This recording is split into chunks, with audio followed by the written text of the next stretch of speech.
Assalamualaikum warahmatullahi wabarakatuh.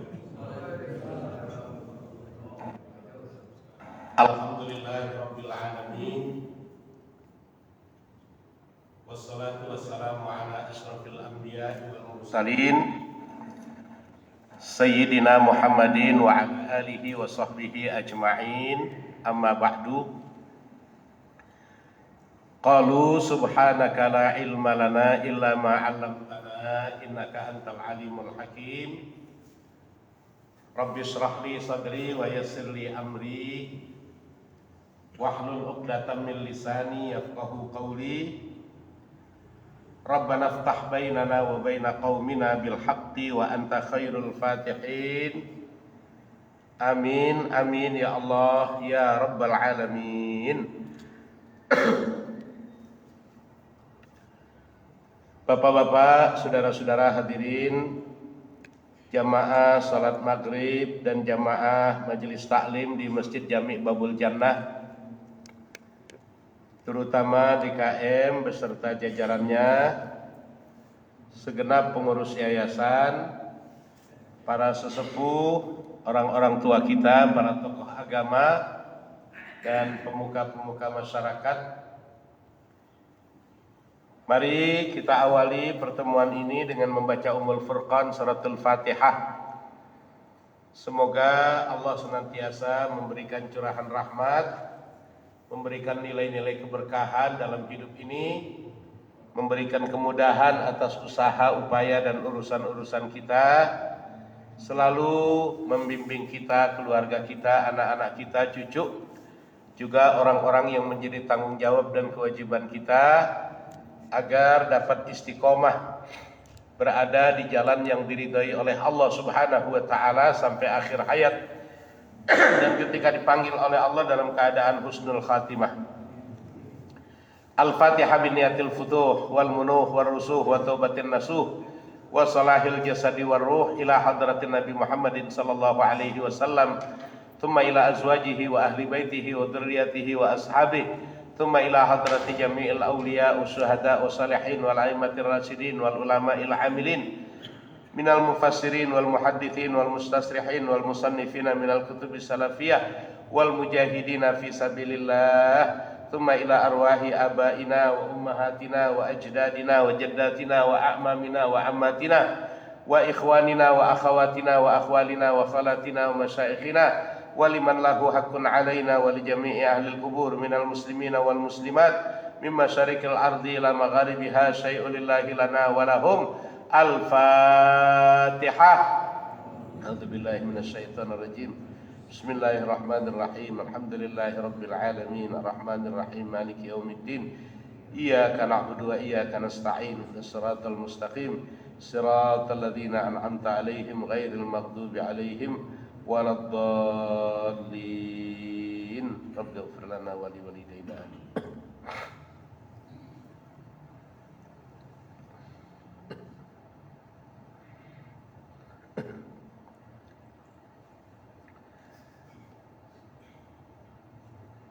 Bismillahirrahmanirrahim. An Ibni Mas'udin radhiyallahu anhu qala Rasulullah sallallahu alaihi wasallam ya'lamu annahu laisa minkum min ahadin illa malu warithihi ahabbu ilaihi min malihi maluka ma qaddamta wa malu warithika ma akharta.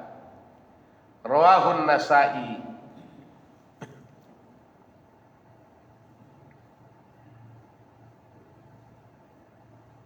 Dari Abdullah bin Mas'ud berkata, Rasulullah sallallahu alaihi wasallam bersabda,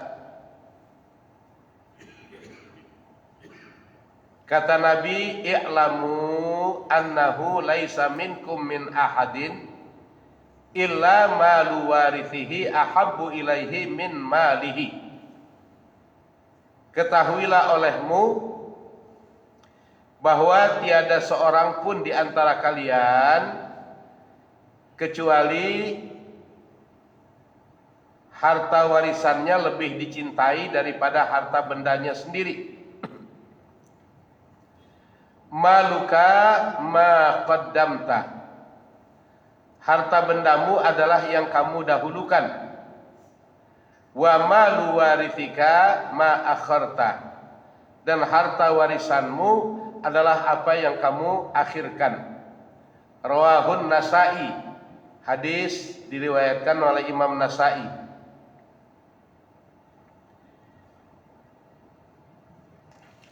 Abdullah bin Mas'ud pernah kita ceritakan adalah sahabat yang dekat sekali kepada baginda Rasul sallallahu alaihi wasallam, dan dia siap menjadi perisai Nabi saat Rasulullah mendapatkan gangguan dari orang-orang yang tidak senang, baik terhadap diri Rasulullah sendiri ataupun terhadap risalah yang dibawanya. Ini Jumat terakhir dari bulan Zulhijjah tahun 1444 Hijriah. Selasa malam Rabu besok, kalau nggak salah dalam kalender itu udah masuk 1 Muharram 1445 Hijriah. Jadi kita sebenarnya sedang berada di akhir tahun. Dan ketika kita berada di akhir tahun, biasanya persiapan-persiapan sudah dimulai, ya. Ini kalau umpama Desember sekarang ini itu udah pada booking hotel, booking villa buat liburan dan mengakhiri tahun, menyambut tahun yang akan datang. Tapi tidak seperti itu dengan tahun baru Islam, dengan tahun baru Hijriah. Dan bahkan banyak orang-orang yang seakan lupa, ya. Zulhijjah itu bulan ke-12. Kalau di nasionalnya Desember. Nah, setelah Zulhijjah masuk Muharram, merupakan hitungan pertama dari peredaran atau perputaran bulan-bulan Hijriah. Ya, bulan-bulan Hijriah itu ada 12 juga sama. Kita semuanya hafal, ya. Hafal? Ya, anak-anak kita PAUD itu hafal benar. Saya pernah lewat, ada bu guru masuk ke kelas anak-anak PAUD, diperintahkan untuk nyebutin bulan-bulan Hijriah. Ya, kata bu gurunya, anak-anak sebutkan bulan-bulan Islam. Rame-rame mereka tuh kompak. Muharram, Safar, Rabiul Awal, Rabiul Akhir, Jumadil Awal, Jumadil Akhir, Rajab, Sya'ban, Ramadan, Syawal.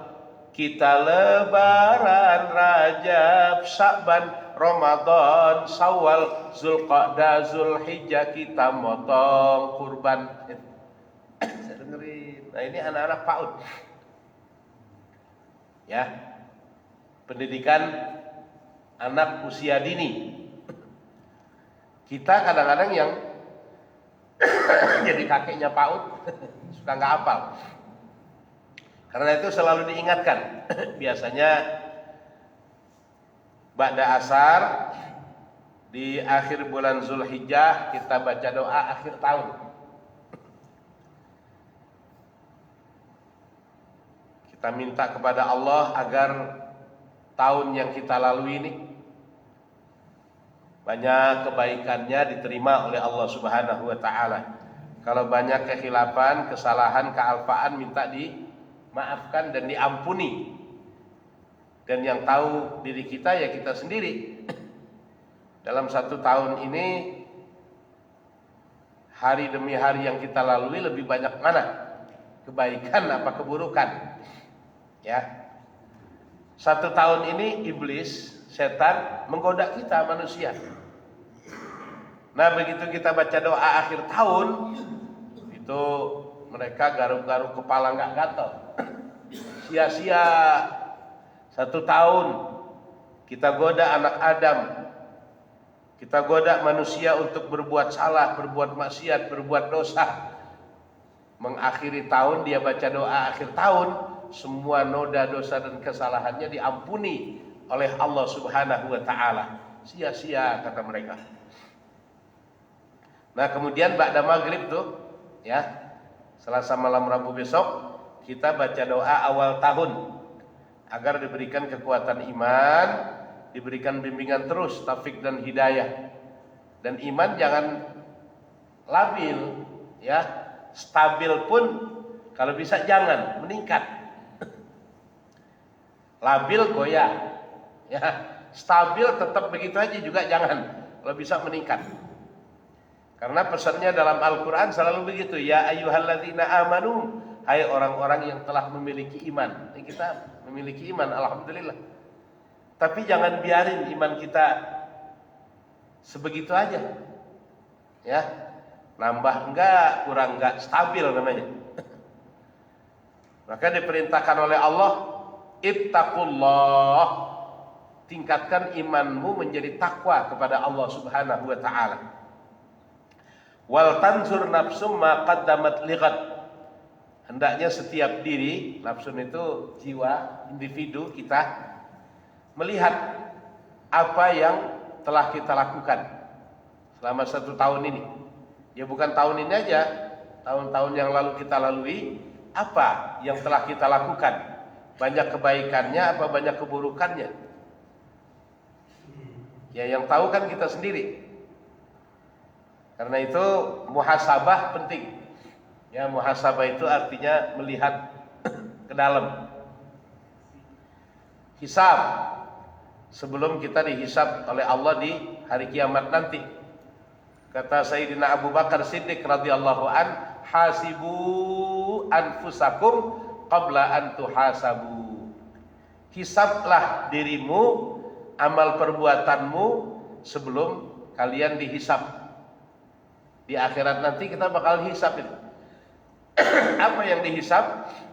Ya, la tazula qadamai abdin, kata Rasul.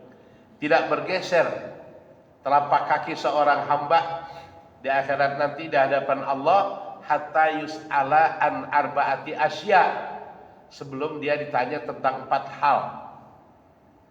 Saya nggak bilang 4 perkara ya. Kalau kita bicara perkara yang salah paham, 1 perkara aja 6 bulan tuh dikurung. 4 perkara 4 kali 6. Jadi 4 hal ini yang bakal ditanya, yang bakal dihisab, yang akan diminta pertanggungjawabannya. Pertama, an umrihi fima afna. Umur yang Allah berikan pada kita, kemana kita habiskan? Ini agak melenceng dikit dari hadis yang kita baca ya. Karena penting untuk mengakhiri tahun. Allah berikan kita umur panjang, usia yang cukup lama kita hidup di dunia ini.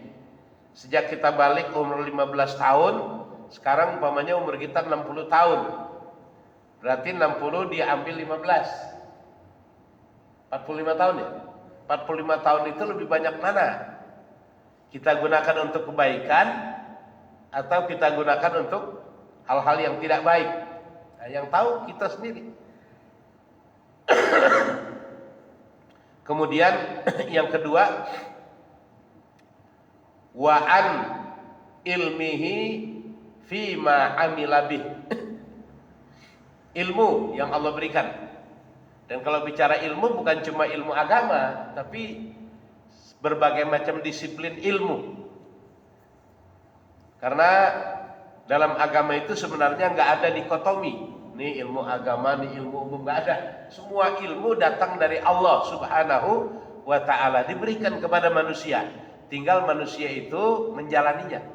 Kemana ilmunya digunakan? Orang yang ahli politik, dia punya ilmu politik, boleh. Asal digunakan untuk memajukan agama.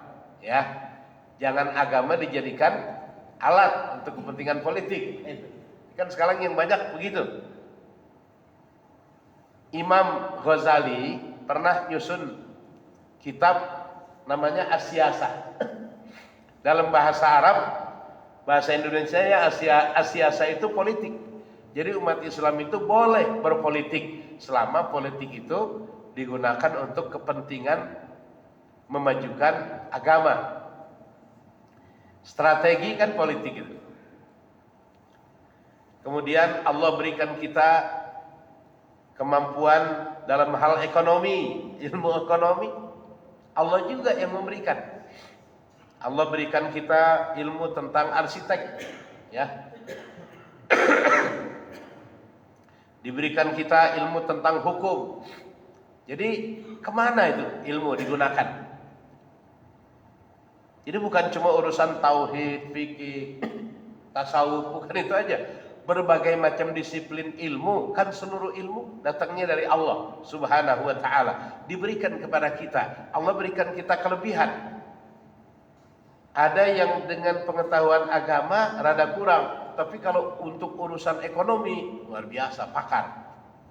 Kalau bicara hukum luar biasa. Itu ilmu juga yang Allah berikan. Kemudian wa an umrihi wa an jismihi fima ablah. Ini tubuh yang Allah berikan. Gagah, perkasa, tampan, ya. Ketika kita usia belasan tahun, gagah. 20-30 tahun masih gagah. Sekarang aja udah kelihatan lemah. Nah, waktu diberikan oleh Allah kelebihan gagah, untuk apa kita gunakan tubuh kita? Nah, kemudian yang paling berat, wa an malihi, harta yang Allah berikan kepada kita nih. Min aina iktasabahu, dari mana dia dapatkan harta itu? Wa fima anfaqahu, kemana dia belanjakan? Kalau yang lain satu, umurmu kau habiskan kemana?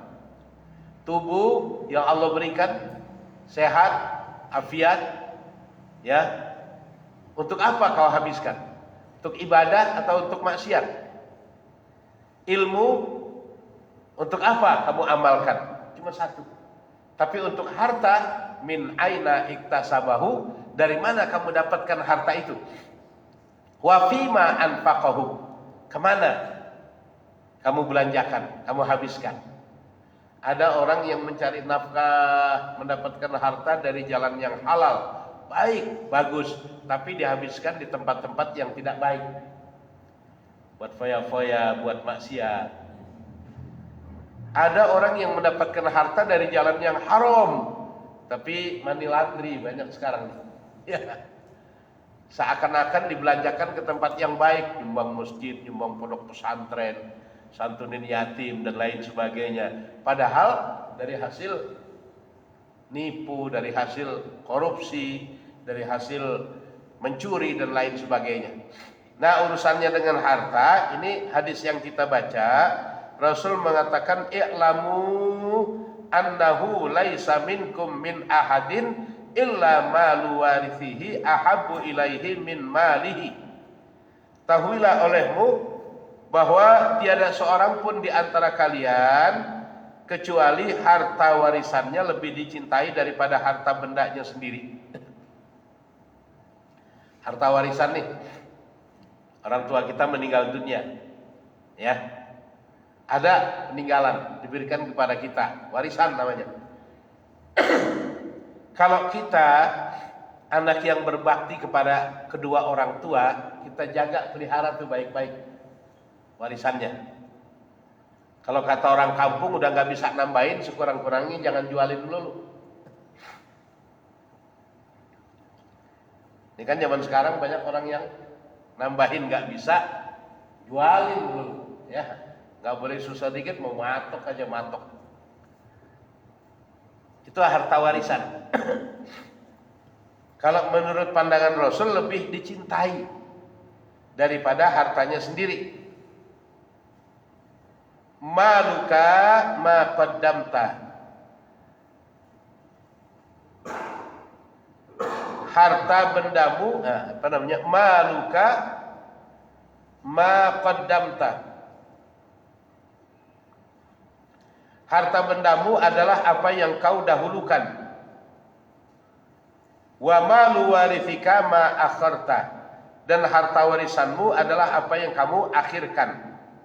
Ada penjelasan di bawah, harta warisan adalah harta peninggalan yang diterima oleh seseorang karena keturunan, ya, karena ikatan nikah, hubungan nasab,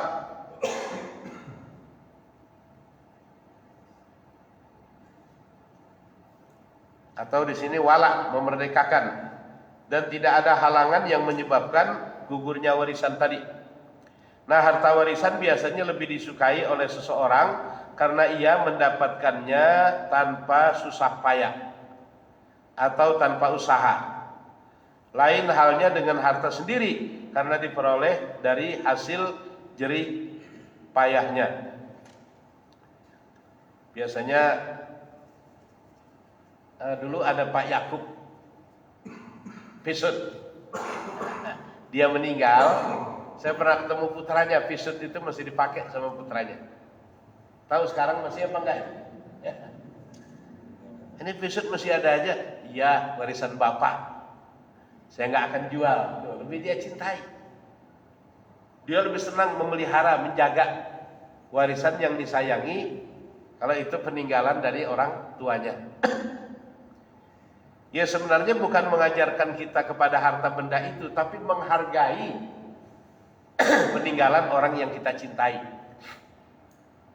Dulu zaman saya masih kuliah, saya punya teman, barangkali Ustaz Haji Saifullah kenal, Kiai Haji As'ad Zainuddin Kalibata, Kang Haji Samali, ya, itu putranya teman saya, namanya Haidar. Dia belum meninggal, tapi udah sakit. Kakaknya, adiknya dikasih uang, ada yang dikasih tanah. Nah, sementara dia, teman saya ini, cuma disuruh ngerawatin Vespa tua. Jadi dia punya Vespa tahun 61. 61 atau 62. Sedih. Ayah, babe. Nur, kenapa? Yang lain dikasih tanah, dikasih duit. Saya disuruh ngerawatin ini nih. Tapi karena memang pesan dari orang tuanya, ya dirawatin udah. Kuliah dipakai. Cari onderdilnya kan susah. Saya pernah diajak ke Terabang, belakang pasar. Orang tuanya meninggal dunia, ya bagiannya sih ada. Kalau itu kan, itu apa namanya, pemberian. Semasi dia masih hidup, namanya hibah, ya. Yang perempuan nih biar nggak repot tuh, rumah tempatin udah, ini tanah disuruh buat lo, yang perempuan tuh, yang laki. Nah ini teman saya disuruh ngerawatin, lo rawatin aja nih motor. Nggak taunya waktu lagi Vespa cukup booming tempo hari, dia lagi nongkrong di Monas, ya. Itu Vespa ditawar orang 35 juta.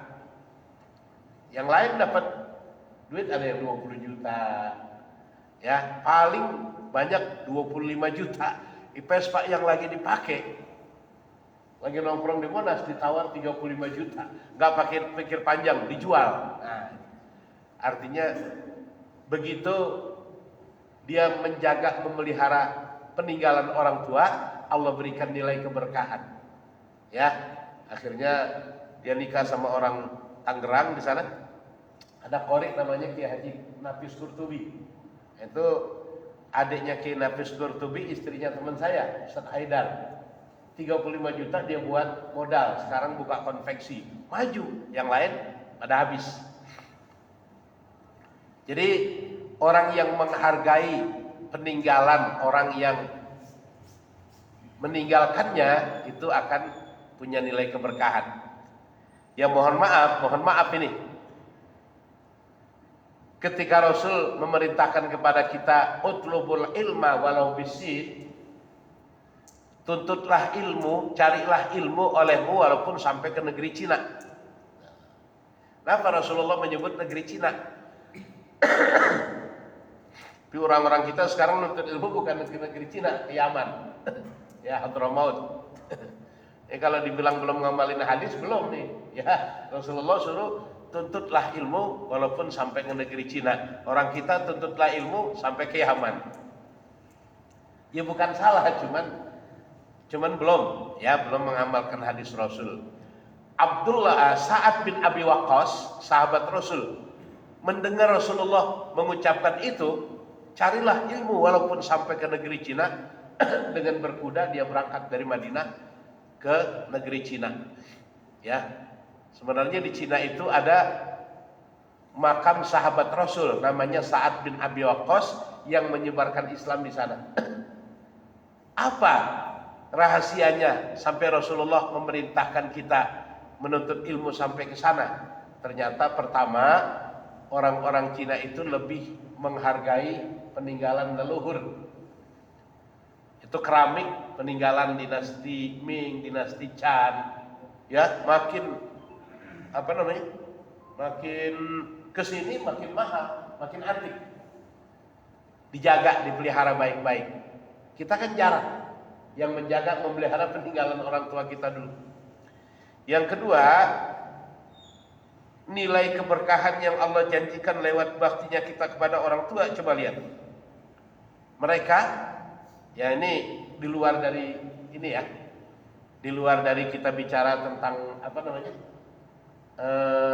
suku bangsa ya. Artinya boleh kita ambil pelajaran dari siapapun. Kan yang namanya hikmah, khudhil hikmata wala yadurruka min ayyi wi'ain kharajat. Ambillah ilmu itu. Dari manapun kamu dapatkan ilmu, tidak akan membahayakan dirimu. Bahkan kata Luqmanul Hakim, walau min famil bahaim, walaupun hikmah ilmu itu kamu dapat dari mulut seekor binatang, kalau memang baik, ambil. Jadi dulu kita di Jakarta itu punya tetangga Cina. Dia buka usaha jual pakan ayam. Ya, ada vitamin, ada pakan ayam pitik, ayam negeri. Namanya Wonder. Dia bikin ya. Dari zaman belum ada kaca dulu, kawat ram. Itu dia buka jam 6 pagi. Sebelum jam 6 dia mandiin ibunya dulu. Ibunya dikasih sarapan dulu, bubur, dijemur ya, matahari pagi. Dia udah jam 6 tuh udah dirapiin semua. Selesai dia ngurus ibunya, baru dia buka dagangannya. Ya kalau bicara berkah dalam Islam barangkali di situ dia maju. Sekarang saya lihat di mana-mana toko Wonder itu besar. Jadi ternyata nilai-nilai luhur yang diajarkan oleh Islam mereka. Ya mohon maaf, tata cara jual beli saja yang diajarkan oleh Islam mereka yang melaksanakan. Kita masuk ke warung atau toko Cina, nggak boleh kita pakai, nggak boleh kita makan sebelum kita bayar. Ya, kita masuk aja. Toko-toko mereka kayak Chinese food dan lain sebagainya. Kita masuk, terima struk pembayaran, kita mau bawa pulang boleh, kita mau makan boleh, yang penting udah dibayar. Di kita kadang-kadang makan dulu. Nah, kalau makan dulu kadang-kadang hitungnya susah. Sehingga dulu ada istilah darmaji, ya, dahar 5 ngaku hiji. Banyak yang nggak jujur. Bukan salah, cuman secara manajemen kita kalah sama mereka. Maka ketika mereka maju di sana sini, di satu sisi kita boleh iri. Apa rahasia kemajuannya? Nah, karena mereka disiplinnya memakai disiplin yang diajarkan oleh agama kita. Menghargai leluhur, menghormati orang tua, luar biasa. Orang tuanya diutamakan daripada yang lain. Kalau kita kan orang tua, kita capek ngerawatnya, udah taruh di panti jompo, ya, nggak mau ngerawatin orang tua. Tapi mereka orang tuanya udah nggak bisa ngapa-ngapain, cuma di kursi roda. Saya ingat benar tuh dulu Waktu masih anak-anak di Kuitang ada Cina Kristen, kan? Ini apa namanya, Majelis Taklim Islamic Center dekat Masjid Arya, kan seberangnya ada toko yang punya Cina Kristen itu Cina. Kalau ada pengajian di Kuitang, Habib Ali dia buru-buru minta dimandiin sama anaknya. Ayo mandiin papa, mandiin, udah mandi, ngapain papa? Tiap Habib Ali nih, kalau yang lain kan dari mulai pembukaan, selawatan, dia masih di dalam. Begitu Habib Ali mau nyampein pesan, menyampaikan pelajaran di Kuitang, dia bilang, bawa papa keluar, dibawa, didorong pakai kursi roda. Dia senang dengar nasihat dari Habib Ali bin Abdurrahman Al-Habsyi Kuitang. Habib Ali kan istrinya Cina, ya, mualaf jadi masuk Islam. Dia senang karena nasihat yang keluar dari Habib Ali bin Abdurrahman Al-Habsyi itu betul-betul masuk ke telinganya dan dia amalkan. Habib Ali dia bisa barokah begitu. Dia lagi di Jakarta dulu, ibunya sakit, dia tinggalin ngajar di Jakarta, dia dahulukan ibunya. Itu yang diamalkan oleh mereka, ajaran-ajaran kita. Nah, jadi warisan, ya mas, makanya silsilah, orang-orang Arab itu mereka menjaga silsilah, ya, musalsalnya ini bin ini bin ini bin ini bin ini, paling enggak 7 dia harus tahu. Misalnya Haji Saifullah bin siapa, paling enggak 7. Kalau kurang dari 7 dianggap enggak kuat, enggak mutamat. Maka berdirilah namanya Rabithah Alawiyin, ya. Jadi yang mengeluarkan buku silsilah. Dan memang dia harus hafal. Ente namanya siapa nih? Indra bin siapa? Bapak ente bin siapa? Bin siapa? Kayak Rasulullah sendiri kan, kalau kita lihat silsilahnya sampai ke Nabi Adam itu, ya. Muhammad bin Abdullah bin Abdul Muthalib bin. Oh, dan sendiri nggak hafal sampai begitu banyak. Kalau kita baca Rawi Barzanji, ya, wa ba'du fa'aqulu huwa sayyiduna Muhammad bin Abdullah bin Abdul Muthalib wa ibnuhu terus ibni Hashim ibni Murrah ibni Ka' ibni Lu'ay ibni Ka'ab ibni Adnan. Maka Nabi Muhammad disebut waladu Adnan, ya, anak dari keturunan Adnan. Adnan itu kakek yang nomor berapa? Itu yang diajarkan oleh baginda Rasul, yang diajarkan oleh Islam, agar kita menjaga, memelihara leluhur, ya leluhur kalau bahasa istilahnya, ya. Apa yang kita lakukan ini membawa nama baik keluarga besar kita, maksudnya. Karena itu kan Islam menjaga, memelihara keturunan manusia lewat pernikahan, biar keturunannya jelas, ya. Pak Maruli Lubis itu di Medan juga alhamdulillah dijaga tuh, di marganya apa, ininya apa. Kalau di Arab itu FAM namanya, ya. Kalau di Medan kan marganya Lubis, terus sampai leluhur tuh, ya, Siregar, terus sampai ke atas. Jadi bukan harta dalam bentuk materi aja yang lebih dihargai daripada penghasilannya sendiri. Yang dimaksud adalah peninggalan dari orang yang dicintainya.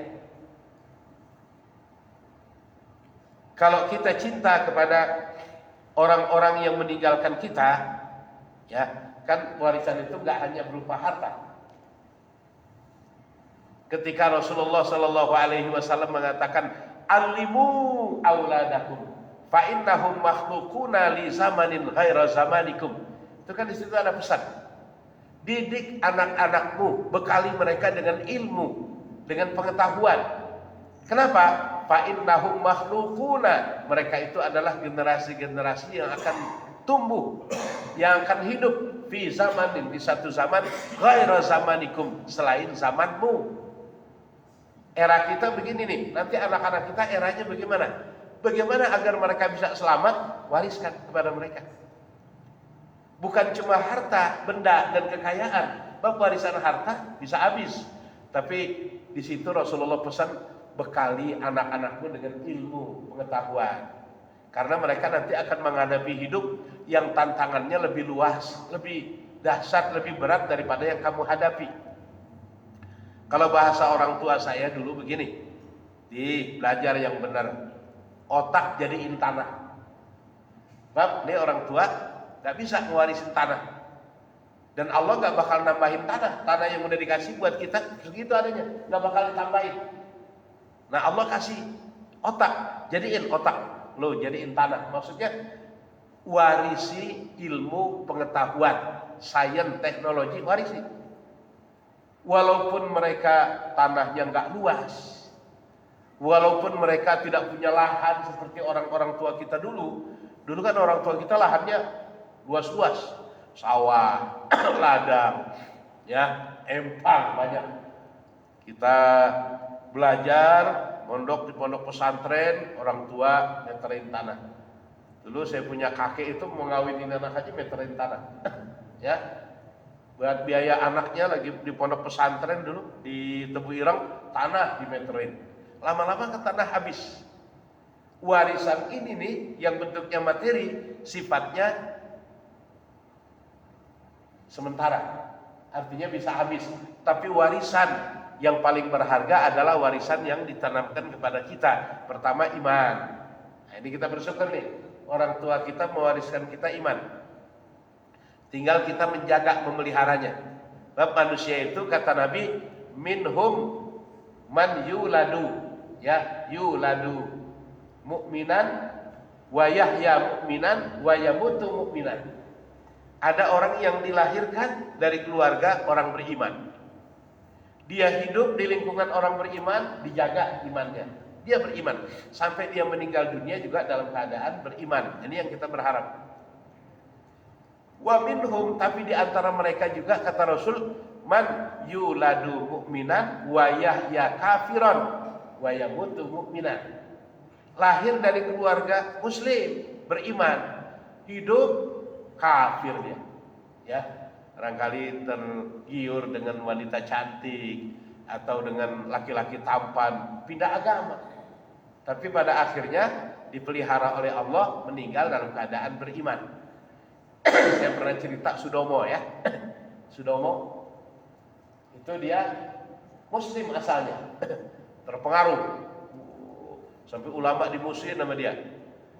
Begitu dia pensiun umur 60 tahun, dia tobat, dapat hidayah, dia bikin wasilah subuh, meninggal usia 65 tahun, husnul khotimah. Ya, yuladu mu'minan, dilahirkan beriman, artinya dari keluarga muslim. Wa yahya kafiron, dia hidup dengan milieu lingkungan terpengaruh dengan orang-orang kafir, tapi wa yamutu mu'minan, ketika dia akan meninggal dunia imannya terpelihara, husnul khotimah. Wa minhum, yang ketiga, man yuladu kafiran wa yahya kafiran wa yamutu mu'minan.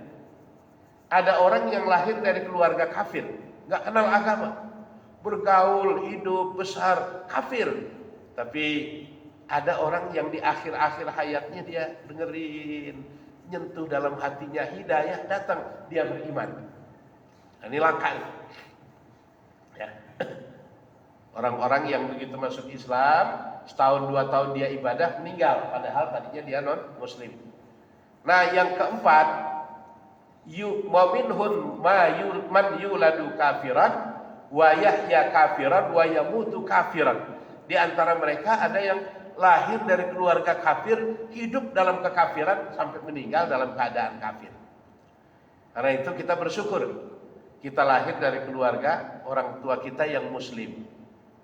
Lahir diazankan telinga kanan, komatkan telinga kiri. Dari kecil udah diajarin. Ini yang bawa-bawa anaknya ke masjid, ini yang begini-begini nih, ini mewarisi mereka dengan nilai-nilai agama. Harus kita hargai. Nah, kalau anak-anak kecil nih, ya yang bagus sih dijaga, didampingi. Kadang-kadang kita lagi sholat, dia lari sana, lari sini, main lempar-lemparan kopiah. Ya kadang-kadang main selengkat-selengkatan. Ya kita sih maklumin mereka masih anak-anak dan jangan dimarahi, tapi alangkah baiknya kalau kita bimbing. Nah, kita bersyukur dari kecil lahir dari keluarga muslim, diajarkan bagaimana tata cara menjadi seorang muslim yang baik, dimasukin ke madrasah atau di SD kita tapi didatengin guru ngaji. Itu mereka mewariskan nilai-nilai agama kepada kita. Dan yang paling berharga, lebih berharga dari segalanya, dan alhamdulillah sampai usia kita sekarang terpelihara, terjaga oleh kita. Harus kita jaga terus, jangan sampai hilang. Jadi ketika Rasul membicarakan tentang harta, bukan harta benda kekayaan yang sifatnya duniawi. Harta yang paling berharga, iman. Ini intan paling mahal, mutiara paling berharga. Kalau rumah kebakar, itu musibah, tapi masih termasuk kecil. Mobil kita hilang, musibah, kecil. Motor hilang, musibah, kecil. Istri hilang, musibah, kecil. Tapi kalau iman sudah hilang, itu mutiara paling berharga hilang, musibah paling besar. Ya, naudzubillah, tsumma naudzubillah. Karena itu ditekankan oleh Rasul, kalau mau bicara tentang hakikat, manusia itu lebih mencintai harta yang diwarisi atau yang didapat dari warisan dari ketimbang hartanya sendiri. Ya kalau harta jeripaya sendiri sih, ya bahasanya nih, ya ini orang tua nitipin, jaga pelihara baik-baik. Dia sayang, jangan sampai dia salah gunakan. Itu kalau anak yang baik, anak yang mau menjaga, memelihara amanat dari orang tuanya. Tapi kalau dia hasil kerja sendiri, dia mau habisin, mau poya-poya, ya besok saya kerja lagi bahasanya. Jadi orang-orang yang baik itu, ini bukan seluruh, tapi umumnya kata Rasul, manusia itu lebih menjaga, lebih mencintai harta warisan yang didapatinya daripada harta dia sendiri. Jangankan warisan dari orang tua, dari orang lain aja. Ya, maaf, saya pinjam motor Pak Indra, saya pinjam nih. Ini kan amanat. Ada teman saya pinjam lagi. Saya bilang, jangan, saya aja minjem, ntar kenapa-napa. Bahasa orang tua kita, lu ntar beli nggak mampu, gantiin mampu. Nah, kita akan menjaga, memelihara, punya orang lain yang diamanatkan kepada kita. Warisan dari orang tua sebenarnya bukan dibagikan cuma-cuma, amanat. Ya begitu orang tua meninggal dunia, pertama yang kita tanya utangnya dulu. Nah ini, utangnya dulu. Jangan yang lain dulu, utangnya. Ini bapak saya meninggal punya utang berapa nih? Yang tahu di catatan ada sekian.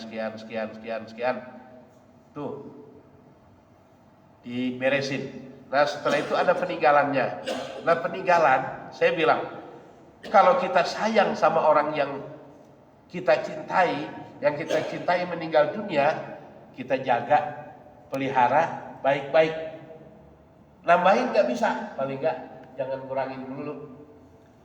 Jadi mepet, ada warisan jual aja, dan jangan disalahgunakan itu. Jangan kan ada istilah harta warisan itu uang panas. Ya ada aja keinginan. Ini akhirnya habis gak karuan.